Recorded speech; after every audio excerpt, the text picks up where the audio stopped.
దేశానికే ఒక insurance cut అయిపోతుంది అని ఎక్స్పర్ట్స్ అంటున్నారు. ఏంటంటే మీరు సరిగ్గానే విన్నారు. ఎలా తెలుసుకుందాం? అసలు ఇన్సూరెన్స్ అంటే ఏంటి?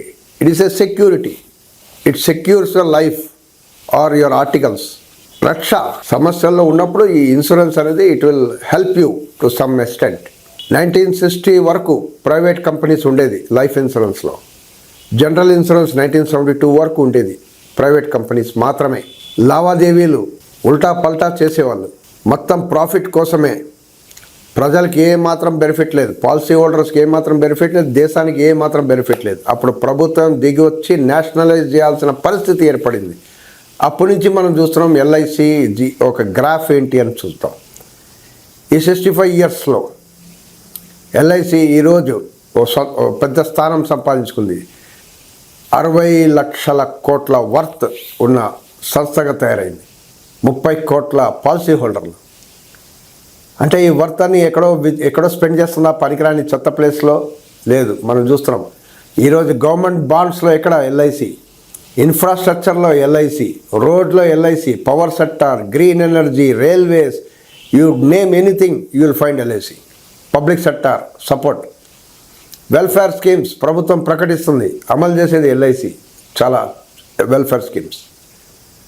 రూరల్ ఏరియాస్లో కొన్ని schemes LIC will be implementing the schemes. అంటే LIC has come to become a national builder. దేశాన్ని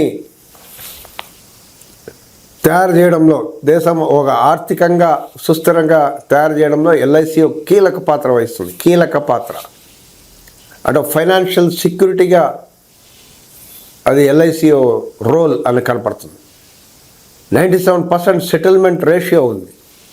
సుమారు 8 లక్షల పాలసీల్ని సెటిల్మెంట్ చేస్తుంది per year within 30 days. Central government అంతర్గత రుణం అంటే ఇంటర్నల్ బోరోయింగ్ 25% ఫ్రమ్ ఎల్ఐసి. అంటే గవర్నమెంట్కి ఎంత బెనిఫిట్ చూడండి.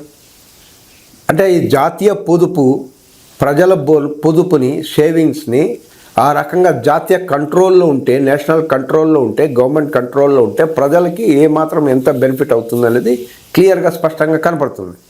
ఇప్పుడు మీరు విదేశీ ప్రత్యక్ష పెట్టుబడిని ఆహ్వానించారు అంటే ఈ జాతీయ పొదుపు విదేశీ పెట్టుబడికి ఫలంగా ఇచ్చినట్టే. వాళ్ళు ప్రాఫిటీరింగ్ చేస్తారు. ఆ ప్రాఫిటింగ్ చేసిన డబ్బులన్నీ తరలిస్తారు వాళ్ళ దేశాలకి. So the money will not remain in India.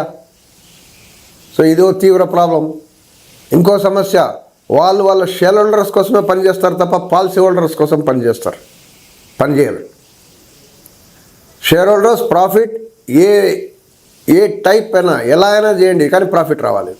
మామూలు ప్రాఫిట్ కాదు, సూపర్ ప్రాఫిట్స్ రావాలి. ఇది మనం చూస్తున్నాం ఇంటర్నేషనల్లో. మన మల్టీనేషనల్ ఇన్సూరెన్స్ కంపెనీలు ఇలా బిహేవ్ చేస్తున్నాయి. ప్రత్యేకంగా మీరు యూఎస్ ఎగ్జాంపుల్ చూస్తే క్లియర్గా కనపడదు. గ్రామాల్లో వీళ్ళు ఇక్కడ పనిచేస్తారా? ఇక్కడ ఇండియాలో గ్రామాల్లో మీకు లాభాలు రావు. They won't invest. ఇక్కడ ఏం బిజినెస్ చేయరు. ఓన్లీ హై సెగ్మెంట్ ఎక్కడైతే లాభాలు వస్తాయో అక్కడే చేస్తుంటారు. మనం బ్యాంక్స్ చూస్తున్నాం, ప్రైవేట్ బ్యాంక్స్. ఎన్ని ప్రైవేట్ బ్యాంక్స్ ఉన్నాయండి గ్రామాల్లో? మీకు SBI, Andhra bank, union bank ఇవే కనపడుతుంటాయి ఎక్కువ. అంటే మొదట్లో వీళ్ళు ఒక అట్రాక్టివ్ ప్రోడక్ట్ తీసుకొస్తారు తక్కువ ప్రైసింగ్లో. జనాలు అట్రాక్ట్ అయ్యి ఆ ప్రోడక్ట్ని కొంటారు, ఇన్సూరెన్స్ ప్రోడక్ట్. దాని తర్వాత ఏమవుతుంది? తక్కువ ప్రీమియం. తర్వాత అండర్ ప్రైసింగ్ చేసి అమ్ముతారు. ఒకసారి మార్కెట్లో స్టేబుల్ స్థానం వచ్చిన తర్వాత పాలసీ హోల్డర్స్ అంతా చేరిన తర్వాత మళ్ళీ విపరీతంగా పెంచుతారు. మనం చూసాం జియో ఎగ్జాంపుల్. సో ఈ అండర్ ప్రైసింగ్, ప్రిడేటరీ ప్రైసింగ్ ఇవన్నిటికీ యుఎస్ కంపెనీలు మనం చూస్తాం. ఎంతవరకు అంటే అమెరికాలో ఈ మల్టీనేషనల్ కంపెనీస్ ఈ అండర్ ప్రైసింగ్ చేస్తూ కంపెనీ దివాలా తీస్తే గవర్నమెంట్ వచ్చి బెయిల్అవుట్ చేయాల్సిన పరిస్థితి ఏర్పడుతుంది. అంటే అంత దారుణంగా చేయాలి. అంటే వాళ్ళు నష్టాల్లో పూనుకొని లాభాల కోసం హై రిస్క్ అసెట్స్లో డబ్బులు పెట్టి పాలసీ హోల్డర్లు పనిచేయకుండా డబ్బుల కోసమే ఆ రకంగా రూట్లలో పనిచేసి కంపెనీ నష్టమై పాలసీ హోల్డర్స్ అంతా నష్టమైతే అప్పుడు గవర్నమెంట్ వచ్చి బెయిల్అవుట్ చేయాల్సిన పరిస్థితి ఏర్పడుతుంది. ఇది కావాలా మనకు? ఈ situation do we require in India? దేశీయ కంపెనీస్ ఏమి ఉండవు, స్వాహా, స్వాలోడ్. ఎందుకంటే వాళ్ళ దగ్గర పెద్ద క్యాపిటల్ ఉంటుంది. సెన్సిటివ్ కస్టమర్ ఇన్ఫర్మేషన్, మన పాన్, ఆధార్ వాళ్ళ చేతిలో ఉంటుంది. Sensitive information will be going outside. దీన్ని ఎవరు ఆపలేరు. యుఎస్ కంపెనీస్ ఒక పరిస్థితి మనం చూసాం. ఏఐజీ అందరు విని ఉంటారు, ద లార్జెస్ట్ ఇన్సూరెన్స్ కంపెనీ. ఒకప్పుడు 2008లో సబ్ ప్రైమ్ క్రైసిస్ వచ్చింది, పెద్ద సంక్షోభం. షేర్ మార్కెట్ కుప్ప కూలింది. ఏఐజీ కంపెనీ కూడా కూలింది. గవర్నమెంట్ వచ్చి బెయిల్అవుట్ చేయాల్సిన పరిస్థితి. భారతదేశంలో ఇన్సూరెన్స్ కంపెనీ, బ్యాంకులు ఏమైనా కూలిందా? భారతదేశంలో సంక్షోభం ఎఫెక్ట్ అయింది, but bank, insurance were safe because they were not doing the share market ఈ అండర్ సబ్ ప్రైమ్లో పెట్టడం, హై రిస్క్, పనికిరాని చెత్త దీంట్లో ఇన్వెస్ట్ చేయడం అవన్నీ చేయలేదు. లాభాల కోసం ఎక్కడైనా పెట్టడం అవన్నీ చేయలేదు. They are doing the proper duty. Bank use sending, lending and collecting deposits. Insurance company కూడా పాలసీ హోల్డర్లో పనిచేయడం ఈ రకంగా. కాబట్టి మన కంపెనీలకి ఏం ఎఫెక్ట్ లేవు. అదే ప్రైవేట్ మల్టీనేషనల్ కంపెనీస్ అంటే యుఎస్ అనే ఈ ఎగ్జాంపుల్ మనం చూస్తున్నాం. సో ఈ ఎఫ్డిఐ వస్తే, ఎఫ్డిఐలు మనం ఓకేనా, స్వాగతించొద్దా, వ్యతిరేకించాలా? లేదు.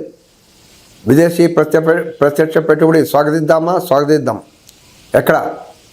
ఎక్కడైతే మన కొత్త టెక్నాలజీ వస్తాయో, ఎక్కడైతే ఆ కొత్త ప్రోడక్ట్, కొత్త టెక్నాలజీ, చాలా అడిషనల్గా జాబ్స్ వస్తాయో, వందలాది జాబ్స్, అదే రకంగా ప్రోడక్ట్ భారతదేశంలో అమ్మితే ఆ ప్రాఫిట్స్, రెవెన్యూని భారతదేశంలో కూడా ఖర్చులు పెడితే డెవలప్మెంట్కి.